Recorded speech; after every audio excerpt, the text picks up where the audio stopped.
Hello student, कैसे आप सभी। तो आज हम लोग क्वेश्चन नंबर 3 करने वाले हैं, है ना। इससे पहले मैंने क्वेश्चन नंबर 1 और 2 करा दिया। अगर वीडियो आपने नहीं देखा है तो जाइए देखिए। और जैसा आपको मालूम है कि ये प्रैक्टिस सेट का सीरीज चल रहा है हमारा नवनीत का। इससे पहले बहुत से प्रैक्टिस सेट मैंने कराया है, उसके लिंक भी आपको डिस्क्रिप्शन में मिल जाएगा। तो जाइए वीडियो का डिस्क्रिप्शन चेक करिए और बहुत सारे वीडियोज़ है, सारे देखिए, ठीक है। चलो देखते हैं। पहला क्वेश्चन जो है क्वेश्चन नंबर 3 का एनी1 करना रहता है, आपको मालूम होगा। और ये जो क्वेश्चन होता है एक्टिविटी बेस्ड क्वेश्चन होता है, क्लियर। ये क्वेश्चन अपने को करना है, ये काफ़ी इंपॉर्टेंट क्वेश्चन है एग्जाम के हिसाब से। कभी कभी एक्टिविटी में पूछ सकता है और कभी हो सकता है 3 मार्क्स के लिए पूछ सकता है, यानी काफ़ी इंपॉर्टेंट क्वेश्चन है, इस तरह से बोल सकते हैं हम लोग इसको। अब यहाँ दिया AR जो है 5AP के बराबर है, ठीक है। और बोला है AS जो है 5AQ के बराबर है। देन प्रूफ दैट करना है कि RS और 5PQ के बराबर है, ये अपने को प्रूफ करना है। और एक चीज़ और दे दिया है कि PQ और SR जो है पैरेलल है, PQ और SR पैरेलल है। अब आ जाते हैं ट्राइंगल PQA और RSA के अंदर। PQA कौन सा, ऊपर वाला, और RSA यानी नीचे वाला, ये ट्राइंगल। PQA यानी इस ट्राइंगल की बात हो रही है। RS की बात करें तो इस ट्राइंगल की बात हो रही है, नीचे वाला जो ट्राइंगल अपने को दिख रहा है, ये ट्राइंगल आपको दिख रहा है, इसकी बात हो रही है, ठीक है। अब बोला है कि PQA कॉन्ग्रेंट है RSA के। PQA जो है किसके कॉन्ग्रेंट है, RSA के। RSA का है RSA, इसके कॉन्ग्रेंट है कौन, PQA। तो ये देखो Z का फिगर बना रहा है ना।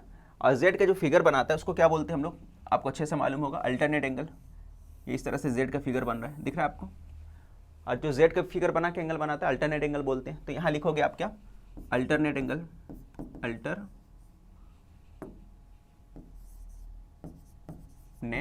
एंगल, ये हो गया अल्टरनेट एंगल।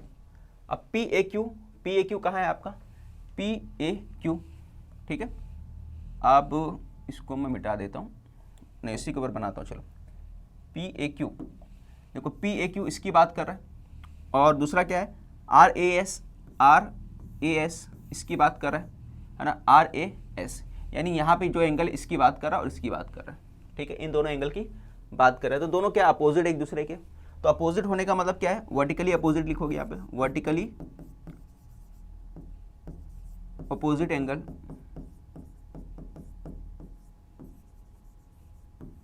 ये हो गया वर्टिकली अपोजिट एंगल, क्लियर हो गया। अब आगे बोल रहा है इतना होने के बाद PQA और RSA कौन सा टेस्ट के बेस पे इक्वल हो गया, है ना, कॉन्ग्रेंट हो गया, सॉरी सिमिलर हो गया, बोलो सिमिलर का साइन है। तो by AA test of similarity, ठीक है। ए टेस्ट ऑफ सिमिलरिटी के बेस पे दोनों क्या हुआ, सिमिलर हो गया। अब आगे देखते हैं PQ अपॉन SR, है ना। और अपने को मालूम है corresponding sides of similar triangle क्या होते हैं, है ना, उनका रेशियो क्या होता है, इक्वल होता है, इन प्रोपोर्शन में होते हैं ना। Corresponding sides of similar triangle क्या होता है, प्रोपोर्शन में होते हैं, यानी कि उनके साइड का जो रेशियो होता है क्या होता है, इक्वल होता है। अब देखो यहाँ पे PQ अपॉन SR आ गया, PQ अपॉन, है ना, SR यानी RS आ गया। और यहाँ पे क्या आएगा, AR। अब क्या ले लिया, AR, नीचे आ गया AR, पहला और आखिरी वाला। तो AR है तो यहाँ से क्या होगा, AP होगा, क्या होगा, AP होगा, ठीक है ना। कैसे लिया देखो फिर से मैं बताता हूँ। PQ लिया तो ये दोनों साथ में आ गया, फिर उसके बाद ये ले रहा है क्या, आप देख सकते हो RS यानी पहला और आखिरी, तो यहाँ पे भी पहला और आखिरी लेना पड़ेगा, ठीक है, समझ में आ गया। AP अपॉन AR हो गया। फिर आगे देखो यहाँ पर PQ अपॉन SR हो गया, AP यहाँ पे है, ठीक है। 5AP, AR की जगह क्या लिखे, 5AP। यहाँ से भी आप समझ सकते थे कि AP लिया होगा ऊपर, 5AP, तो ऊपर तो AP है ना, ऊपर AP है ही है पहले से। ये हो गया 5AP, और AP कैंसिल कर देंगे अगर हम लोग। ये देखो ऊपर AP और नीचे AP कैंसिल हो गया, तो क्या बचा 1/5, तो यहाँ पे क्या आएगा 1, नीचे आ गया 5। अब क्रॉस मल्टीप्लाई कर दो, 5 इधर आ गया, 5PQ हो गया, और SR इधर चले गया। इस तरीके से हमने क्वेश्चन को सॉल्व कर लिया। आगे बढ़ते हैं अगले क्वेश्चन की तरफ, स्क्रीनशॉट आप ले लो।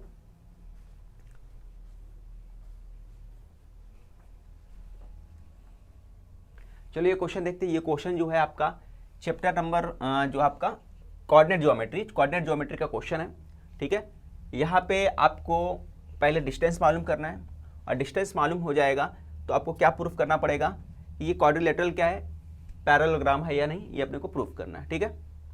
तो चलो कैसे करेंगे, सबसे पहले तो कोई फॉर्मूला दिया हुआ है, फॉर्मूला दिया है तो लिख दो। अब इसमें क्या रहता है, एक बात मैं इस तरह से बता सकता हूँ कि आपको ये फिगर हो गया, यहाँ पे पी क्यू आर है मान के चलो, तो पी क्यू आर एस है।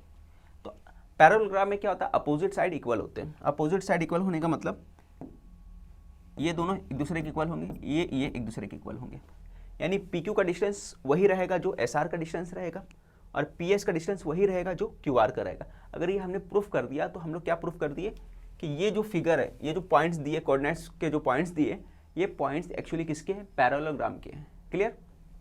क्या बोला मैंने, फिर से बताता हूँ, अपोजिट साइड पैरेललोग्राम के इक्वल होते हैं, यानी अपोजिट साइड का मतलब P और S का जो डिस्टेंस रहेगा वही डिस्टेंस Q और R का आना चाहिए, P Q का जो डिस्टेंस रहेगा वही डिस्टेंस S R का आना चाहिए। ठीक है, तो अगर ये डिस्टेंस हमने इक्वल बता दिया तो हम लोग बोलेंगे क्या है, ये कोऑर्डिनेट्स किसके हैं, पैरेललोग्राम के हैं। ठीक है, चलो अब कोऑर्डिनेट्स दिए हैं, P का दिया है, Q का दिया है, R का दिया है, S का दिया है। अब इसको करेंगे सॉल्व। कैसे करेंगे सॉल्व, देखो सबसे पहले x2 फार्मूला दिया है, यहाँ पे डिस्टेंस बिटवीन 2 पॉइंट्स यानी डिस्टेंस फार्मूला दिया है। तो आप क्या करो, यहाँ पे इसको ले लो x1, इसको ले लो आप y1, इसको ले लो x2, इसको ले लो आप y2, ये हो गया आपका। अब फार्मूला लिख दिया आपने, है ना, इसको लिया, एजम कर लिया आप, उसके बाद आसानी से आप सॉल्व कर सकते हो। बस x2 की वैल्यू पुट कर दो, x2 की वैल्यू 7 है, यहाँ पे 7 हो गया, और x1 कितना है, 2 है, तो यहाँ पे 2 ले लिया हमने। फिर y2 कितना हमारे पास 3, और ये -2, 3 और -2, ये हो गया आपका ब्रैकेट स्क्वायर। ब्रैकेट ओपन करोगे तो क्या हो जाएगा, देखो 7 में से 2 गया तो 5 आ गया, 3 में से 2 गया यानी कि माइनस माइनस क्या हो गया प्लस, ये हो गया 5 का स्क्वायर। अब ये बन गया आपका 25 का मतलब कितना होता है, 50 होता है, तो यहाँ लिखोगे आप 50। अब 50 देखो, 50 में एक परफेक्ट स्क्वायर ढूंढो आप, तो परफेक्ट स्क्वायर क्या है, 25 एक परफेक्ट स्क्वायर है, 25 मल्टीप्लाई, है ना, 25 मल्टीप्लाई बाय 2 कितना होता है, 50 होता है। ठीक है, हम इस तरह से लिख सकते हैं। अब 25 का स्क्वायर रूट कितना हो गया, 5 हो गया, और अंडर रूट ऐसे रखो, तो हमारा पी क्यू कितना आ गया, पी क्यू इस तरह से हमको मिला कितना, 5√2 आ गया। पी क्यू कितना आ गया, 5√2 आ गया। तो यहाँ पे हम लोग लिखेंगे पी क्यू कितना है, 5√2। ठीक है, पी क्यू आपका 5√2 आ गया। अब आगे बढ़ते हैं, क्यू आर निकालते हैं। तो क्यू आर कैसे निकालोगे आप, अब जब आपको क्यू आर निकालना है तो क्यू आर के लिए क्या करोगे, सेम वही चीज़ रखोगे, है ना, यहाँ पर। और जब सॉल्व करोगे तो कैसे सॉल्व करना है, देखो फिर से मैं बताता हूँ आपको। देखो ये मैं सॉल्व कर देता हूँ, ये हो गया आपका क्यू आर लेना है तो इसको ले लो आप x1, इसको ले लो y1, इसको ले लो आप x2, इसको ले लो आप y2। अब इस फॉर्मूले में वैल्यू पुट कर दो। x2 कितना हमारे पास 11 माइनस x1 कितना हमारे पास 7 ब्रैकेट स्क्वायर, फिर y2 कितना है -1, फिर यहाँ पे कितना है -3, तो 7 11 में से गया तो कितना आ गया, 16 आ गया, और ये कितना हो गया -4 हो गया, है ना। एक मिनट, यहाँ पे 4 आएगा, यहाँ पे 11 में से माइनस क्या किया आपने 7। ठीक है, तो ये आ गया आपका 4 स्क्वायर, ये -4 स्क्वायर, तो 4 स्क्वायर कितना होता है 16 होता है, ये कितना हो गया, ये भी 16 हो गया। रूट लगा दो, यहाँ पे भी लगाना था फिर। ओके, अब 16 कितना हो गया 32, है ना। अब 32 को हम लोग लिख सकते हैं, कैसे लिख सकते हैं, 16 मल्टीप्लाई बाय 2 लिख सकते हैं ना। और 16 क्या होता है 4√2 होता है, कितना होगा 4√2 होगा, तो यहाँ पे लिखोगे आप 4√2। इतना हो गया क्लियर। अब उसके आगे प्रूफ किया है कि from first, second, third and fourth P Q किसके इक्वल होगा, क्यू आर इक्वल होगा। तो पी क्यू आर एस क्या है, पैरेललोग्राम है। समझ में आया।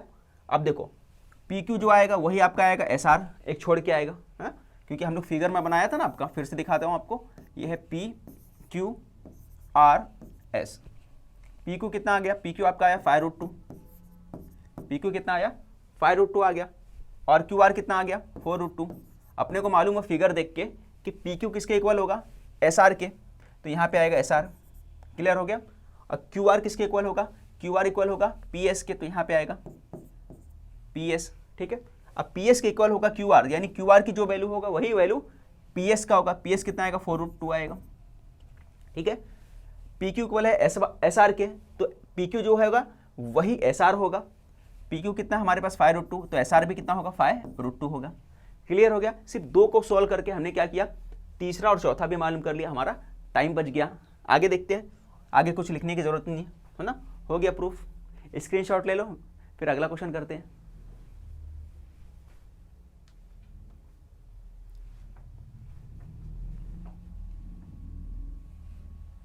चलो क्वेश्चन नंबर 3 का बी आ गया। पहला क्वेश्चन, ये भी काफी इंपॉर्टेंट क्वेश्चन मैं बोल सकता हूं, मेरे नजर में काफी इंपॉर्टेंट क्वेश्चन है। In the figure M is mid point of Q R. M क्या है, मिड पॉइंट है, देखो यहाँ पे एम है, ये मिड पॉइंट है किसका, क्यू आर का मिड पॉइंट है। और पी आर क्यू कितना है, 90 डिग्री, देखो ये 90 डिग्री दिया है। ओके, इतना समझ में आ गया। प्रूफ करना है कि पी क्यू का स्क्वायर अगर करोगे, पी क्यू का स्क्वायर मतलब ये हाइपोटेनस दिख रहा है, इसका स्क्वायर करोगे तो इक्वल होगा 4pm स्क्वायर माइनस 3pr के स्क्वायर के बराबर होगा।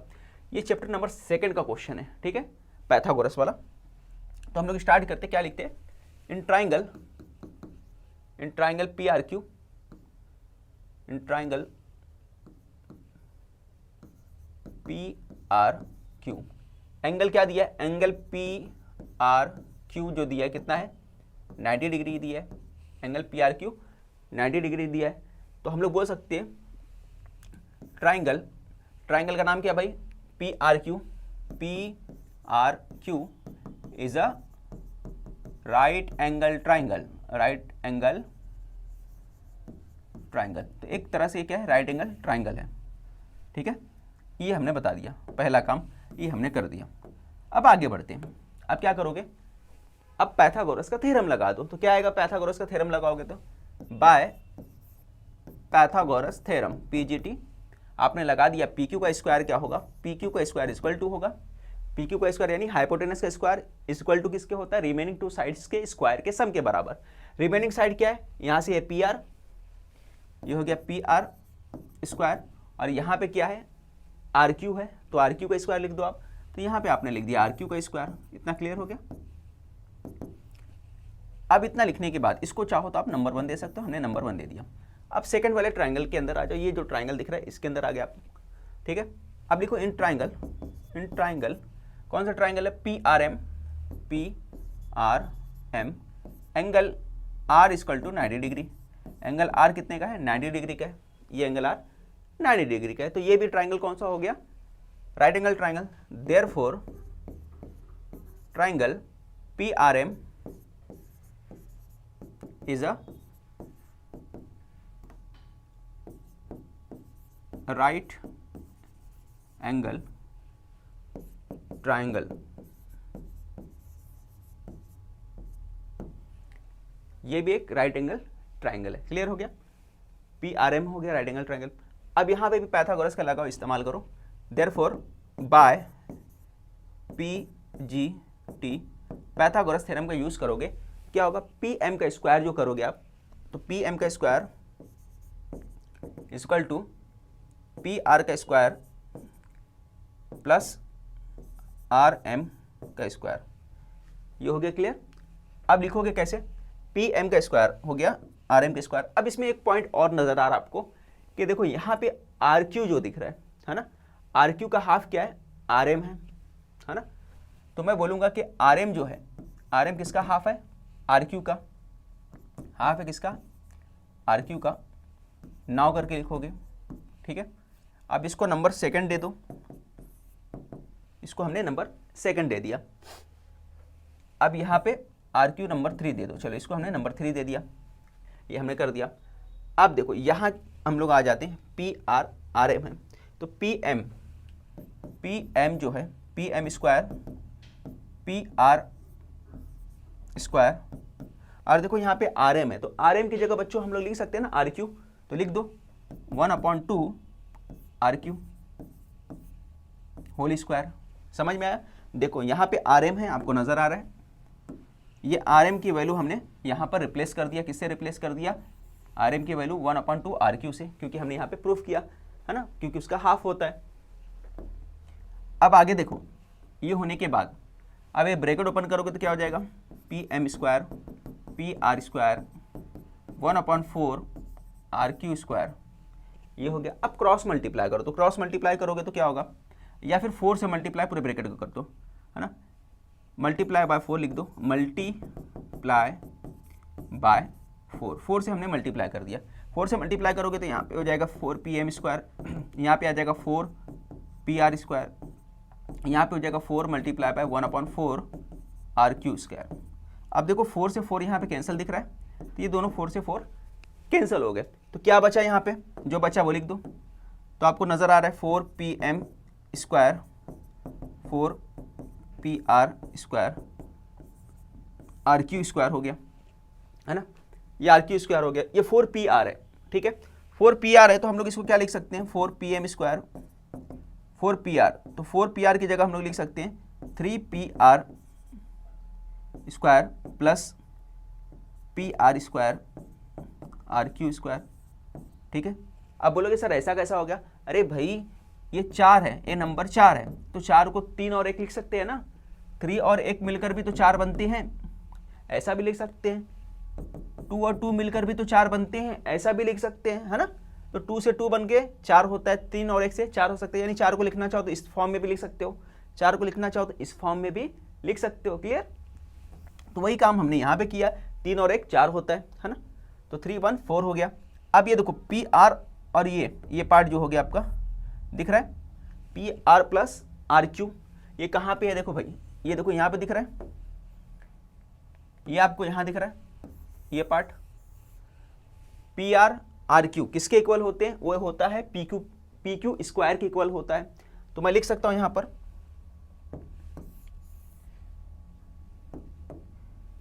4pm² 3pr², यहाँ पे लिखूंगा मैं PQ स्क्वायर और यहाँ पे लिखूंगा फ्रॉम फर्स्ट, है ना, फ्रॉम फर्स्ट लिख दिया हमने, क्लियर। अब इसके बाद क्या होगा, ये देखो PQ यहाँ पे है, PR है ना, PR वाले पार्ट को इस तरफ लेके आओ, शिफ्ट कर दो, तो ये हो जाएगा 4pm² माइनस 3pr² PQ²। यही प्रूफ करना था अपने को, तो लिख सकते हैं, है ना, therefore PQ² equal to 4pm² minus 3pr², hence proved. तो ये काफ़ी इंपॉर्टेंट क्वेश्चन में से एक क्वेश्चन है, और इससे पहले वाला जो किए थे हम लोग, कौन सा क्वेश्चन है ना, 1/5 वाला, तो वो वाला भी क्वेश्चन काफ़ी इंपॉर्टेंट था, ठीक है। स्क्रीनशॉट ले लो, फिर बढ़ते हैं अगले क्वेश्चन की तरफ।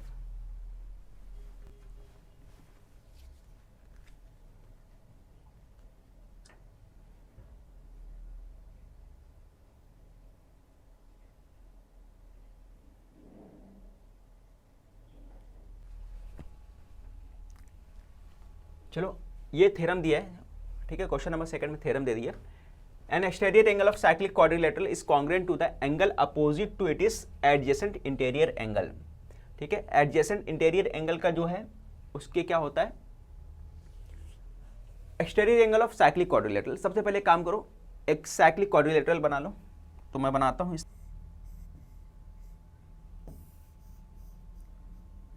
ये आपका सर्कल हो गया,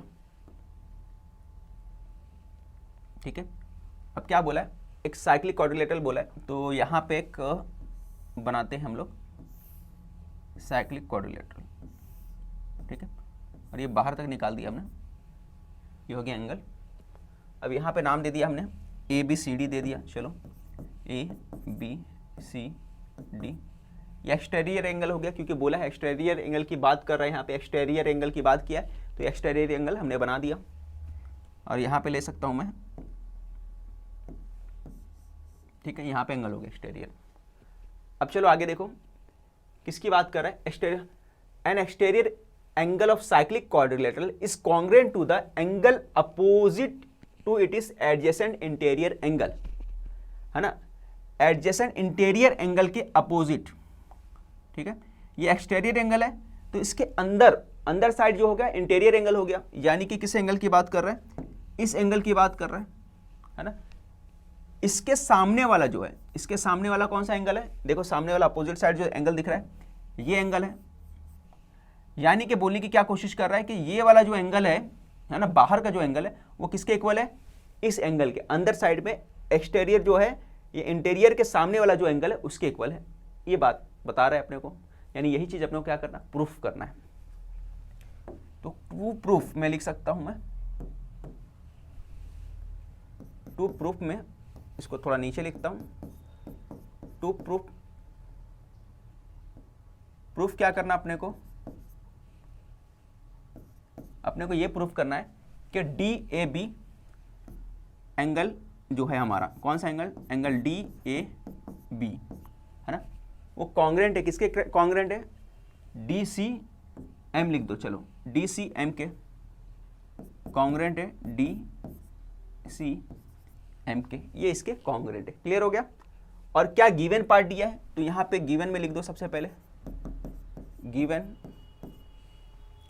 तो गिवन में लिखो ए बी सी डी क्या है, साइक्लिक क्वाड्रिलेटरल है, तो यहां पे लिखूंगा A B C D quadrilateral, A B C D is a cyclic quadrilateral, तो पहले बता दिए साइक्लिक है, ठीक है, ये है साइक्लिक हो गया।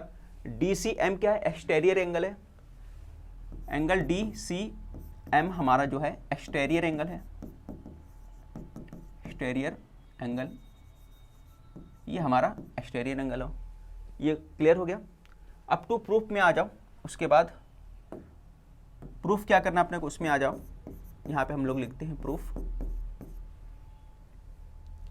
अब प्रूफ में कैसे करोगे, देखो डी सी एम और डी सी बी है ना, दोनों का सम कितना होगा, 180 होगा, तो मैं लिखूंगा angle D C M plus angle D C B, दोनों का सम 180 है। रीजन क्या दोगे, क्योंकि दोनों क्या है, लीनियर पेयर ऑफ एंगल है, लीनियर पेयर ऑफ एंगल है ना, एक ही लाइन पे दो एंगल जो होता है उनका सम कितना होता है, 180 होता है। इस तरह से समझो, ये समझ लो एंगल बना है ना, ये लाइन है, तो इससे इस तरफ जो एंगल बनेगा और इस तरफ जो एंगल बनेगा, दोनों का सम कितना होता है, 180 होता है। इसी को बोलते हैं लीनियर पेयर ऑफ एंगल। तो हमने बता दिया भाई, ये हो गया आपका लीनियर पेयर ऑफ एंगल। अब उसके बाद लीनियर पेयर समझ में आ रहा है ना बच्चों, राइटिंग समझ में आ रही है ना, एक मिनट, राइटिंग समझ में आना चाहिए सबको। लीनियर पेयर ऑफ एंगल, इतना क्लियर हो गया। अब देखो एंगल ए और एंगल सी, ये दोनों क्या है, अपोजिट एंगल। यहाँ पे बी ए डी है ना, plus B A D plus D C B, ये क्या है, बी ए डी और डी सी बी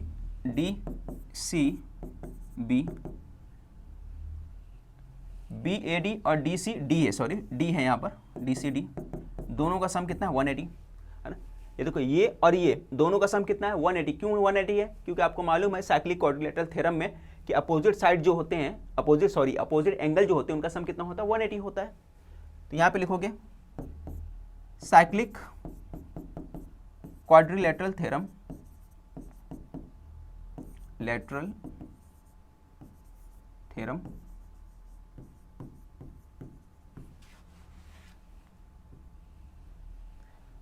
चलो ये हो गया। अब देखो ये और ये दोनों 180 ये भी 180 ये भी, तो ये दोनों इक्वल हो गया है ना, ये राइट वाला इक्वल है तो जाहिर सी बात है लेफ्ट वाला भी इक्वल होगा।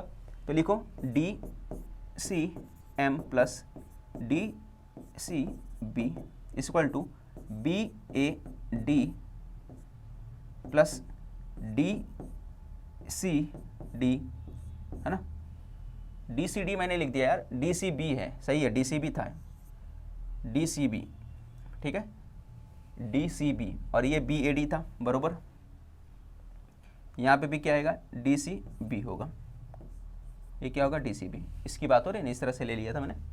चलो ये हो गया बराबर। अब देखो दोनों तरफ क्या है, सेम क्या दिख रहा है, सेम एक चीज़ दिख रहा है आपको, ये और ये दोनों सेम है, तो क्या हुआ, कैंसिल हो गया। अब यहाँ से क्या बचा, डी सी एम, तो यहाँ पे लिखो डी सी एम, तो हमने लिख दिया डी सी एम इक्वल है किसके, बी ए डी के, किसके इक्वल है, बी ए डी के, D C M B A D के इक्वल है। क्लियर हो गया।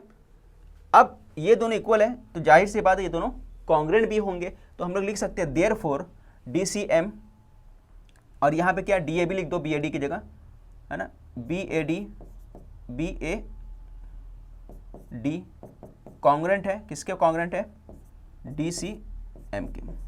बस ये अपने को लिखना था और यहीं पर प्रूफ हो गया हमारा, यहीं पे क्या हुआ, प्रूफ हो गया। BAD कॉन्ग्रेंट हो जाएगा DCM के इक्वल है तो कॉन्ग्रेंट भी होगा। यही अपने को प्रूफ करना था, देख लो, सिर्फ ये आगे पीछे चलेगा। ओके, आगे बढ़ते हैं अगले क्वेश्चन की तरफ।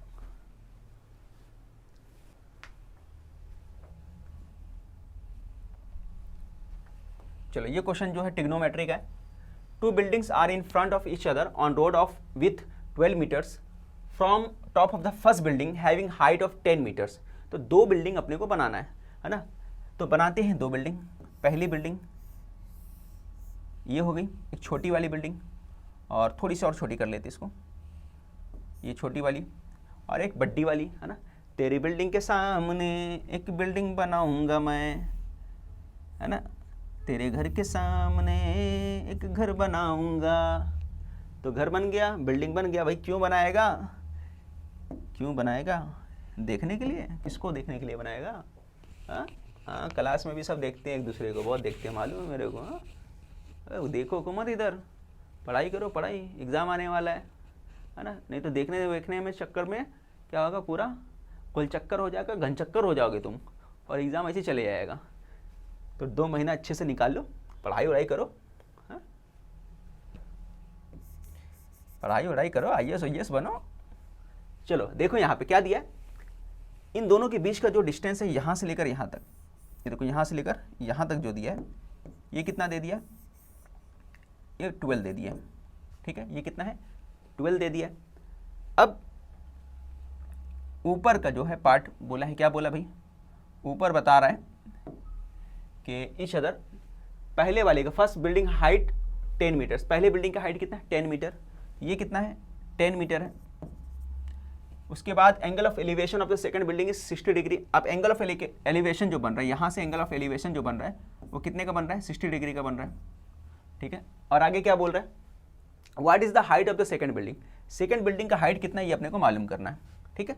रफ फिगर अगर मैं बना के पेश करूँ आपको, ये तो बिल्डिंग था, बिल्डिंग बना दो, बिल्डिंग बना दो, बिल्डिंग, बिल्डिंग हमने बना दिया, building building building building building building building building. चलो अब इसको रफ फिगर के हिसाब से देखा जाए तो कुछ इस तरह से फिगर बनेगा, है ना। ओके, और ये इस तरह से बन गया आपका। तो इस तरह से रफ फिगर के तौर पे आप याद कर सकते हो। मैं नाम दे देता हूँ, इसका नाम A B C D ले लो आप, ठीक है। इसका भी नाम ले लो, A B C D, इस तरीके से याद रख सकते हो आप, ठीक है, नीचे वाला। और यहाँ पर जो है एक परपेंडिकुलर आपको ड्रॉ करना पड़ेगा, तो आप एक परपेंडिकुलर ड्रॉ कर लो इसके ऊपर, यहाँ पर, और इसको नाम दे दो आप M। ये जो होगा इसका नाम M होगा, ठीक है ना। आपने क्या दिया यहाँ पे? M दे दिया, ये हो गया आपका M। अरे यार सही है, बन गया M। तो ये रफ फिगर बना दिया, ये समझाने के लिए बनाए, इससे भी समझ सकते हो। ये आपका बन गया। तस्वीर कैसी बनी बच्चों? कमेंट्स करके बताओ, अच्छी बनी ना। चलो तो स्टार्ट कैसे करेंगे? सबसे पहले two buildings are in the front of each other on road of with 12 metres. तो क्या करेंगे? Height of first building consider कर लो कि consider that height of first building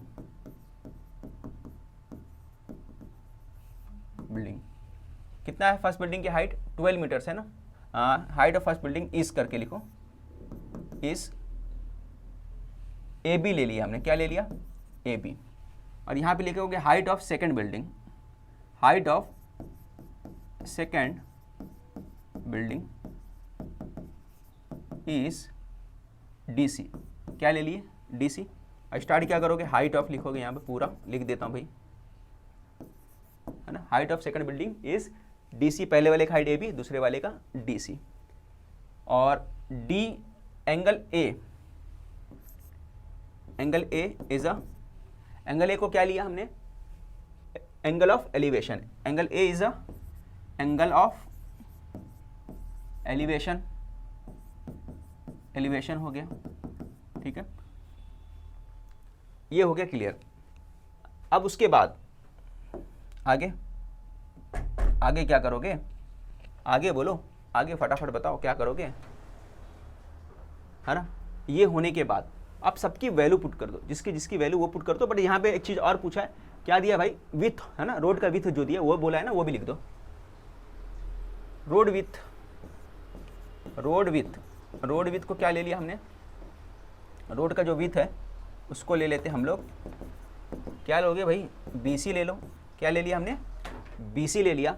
अब देयरफॉर करके लिख दो, सबकी वैल्यू फटाफट पुट कर दो, काय की वैल्यू है, तो सबसे पहले AB लिख दो, AB कितना हमारे पास, AB हमारे पास 10 है, तो यहाँ लिख दिया 10। फिर हमारे पास क्या है भाई, DC अपने पास फाइंड करना है, और हमारे पास BC है, BC कितना हमारे पास, तो BC हमारे पास 12 है, तो हमने 12 ले लिया। फिर और क्या नज़र आ रहा है, एंगल ऑफ एलिवेशन नज़र आ रहा है 60 डिग्री, तो हम लोग लिखेंगे एंगल A = कितना है, 60 डिग्री है, ठीक है। अब इतना होने के बाद आप यूज़ करोगे ट्रिग्नोमेट्री का रेशो, कौन सा रेशो, 10 वाला, कौन सा, 10 वाला। तो यहाँ पे लिख सकते हो आप वी नो दैट करके, वी नो दैट क्या है, 10 का फॉर्मूला क्या है, सबको मालूम होना चाहिए, tan थीटा किसके इक्वल होता है, अपोजिट अपॉन एडजेसेंट के इक्वल होता है, किसके इक्वल होता है, अपोजिट अपॉन एडजेसेंट के, ठीक है। तो अपोजिट क्या है, DM, अपोजिट क्या है, DM है, और एडजेसेंट क्या है, AM है, ये है, ठीक है। बट इससे पहले थोड़ा सा एक काम और करना पड़ेगा आपको, क्या करना पड़ेगा, ये क्यों हट रहा है, तू भाई इधर ही रहे, ये हटाता हूँ मैं यहाँ से, थोड़ा सा फॉर्मूला लगाने से पहले ना आपको थोड़ा सा चेंज और करना पड़ेगा, तो उसको मैं कहाँ लिखता हूँ, यहाँ लिख देता हूँ, चलो यहाँ पे समझ में नहीं आ रहा, मैं यहाँ लिख देता हूँ। और क्या है यहाँ पे देखो, आपको AM परपेंडिकुलर ड्रॉ करो, DM यहाँ पे लिख देता हूँ, ड्रॉ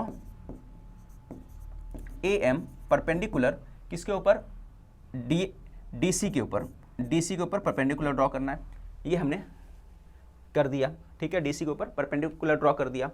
अब इसके अंदर ABCD क्या है, लिखो ABCD, AB quadrilateral ABCD is a, एक मिनट, तो अब क्या हो जाएगा, देखो यहाँ पे BC कितना आ गया, 12, BC और AM, BC और AM है ना, दोनों आमने सामने है तो दोनों इक्वल है, 12 हो गया।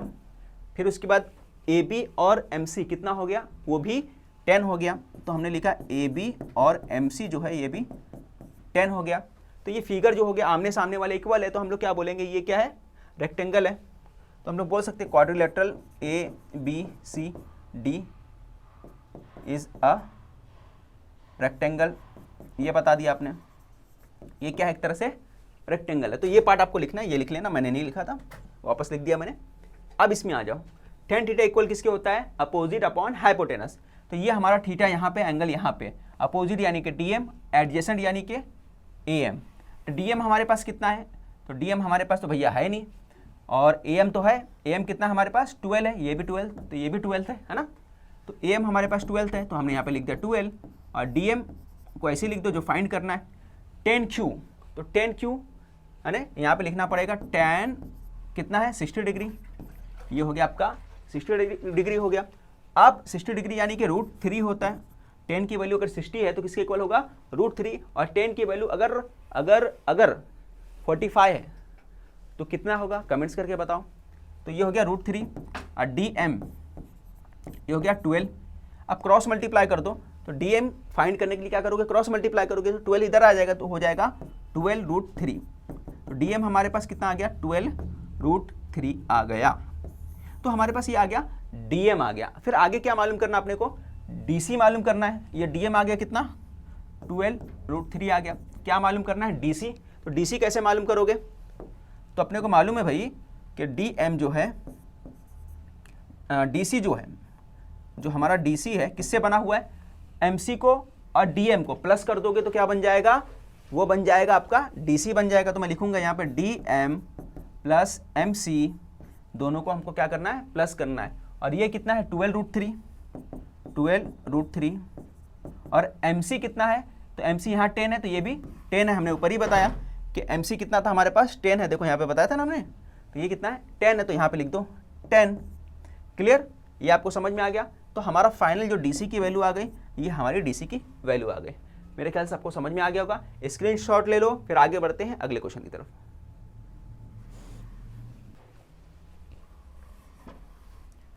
चलो अगला क्वेश्चन करते हैं। ये क्वेश्चन जो दिया है, in the figure if O is the centre of the circle, PQ is chord. PQ क्या है? कॉर्ड है। तो PQ कहाँ है आपका? नजर आ रहा होगा आपको, ये आपका PQ है, ये कॉर्ड है। अब POQ जो है यहाँ पे 90 डिग्री दिया POQ, यानी ये 90 डिग्री है। Area of shaded region is 114 centimetre. Area of shaded region यानी इसकी बात कर रहा है ना। ये शेडेड रीजन आपको जो दिख रहा है ग्रीन कलर में, ये शेडेड रीजन है।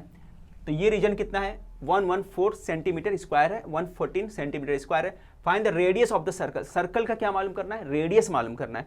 ठीक है, तो सबसे पहले गिवन पार्ट जो दिया है वो लिख दो आप।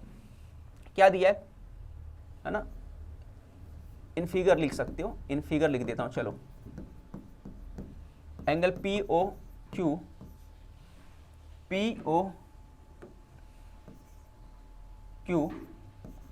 कितना है? 90 डिग्री है। तो थीटा कितना हो जाएगा? थीटा हो जाएगा आपका 90 डिग्री हो गया। और क्या दिया है? PQ कॉर्ड है ना। PQ क्या है? आपका कॉर्ड है। अब यहाँ पे आप फॉर्मूला लगाओ। क्या फॉर्मूला लगेगा? एरिया ऑफ सेगमेंट का हम लोग लिखेंगे। एरिया सेगमेंट, क्या नाम है सेगमेंट का? PRQ।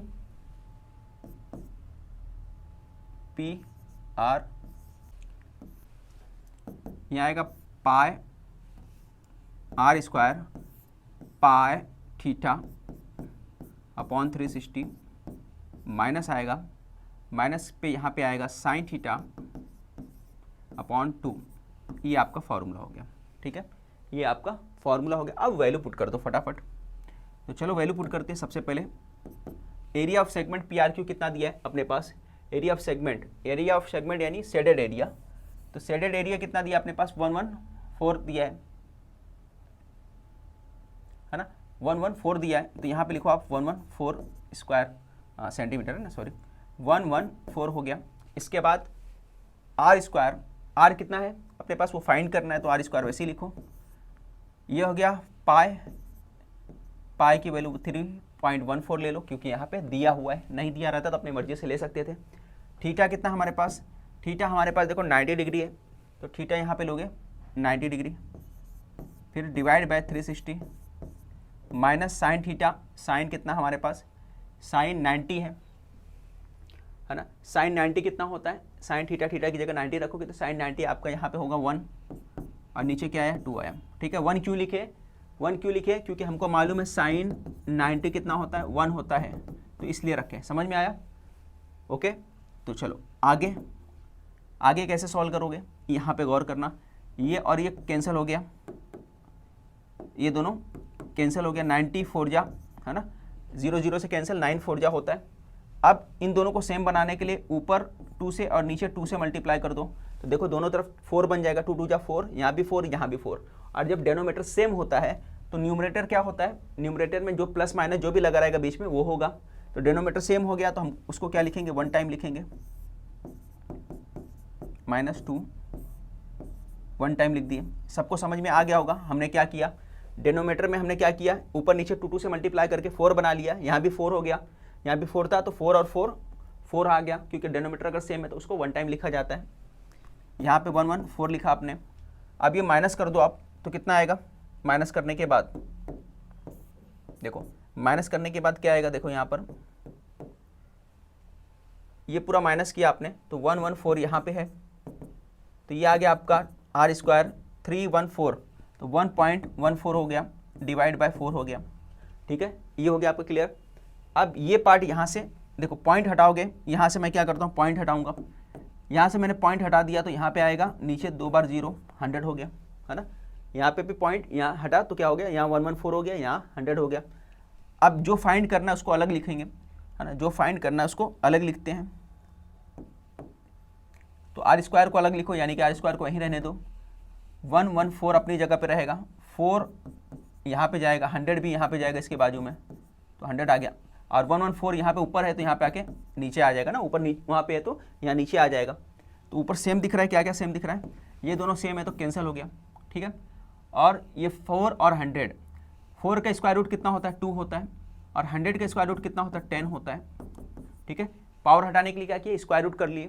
तो स्क्वायर रूट करोगे तो क्या हो जाएगा? यहाँ पे लिख सकते हो आप टेकिंग स्क्वायर रूट, यहाँ पे लिखो टेकिंग स्क्वायर रूट,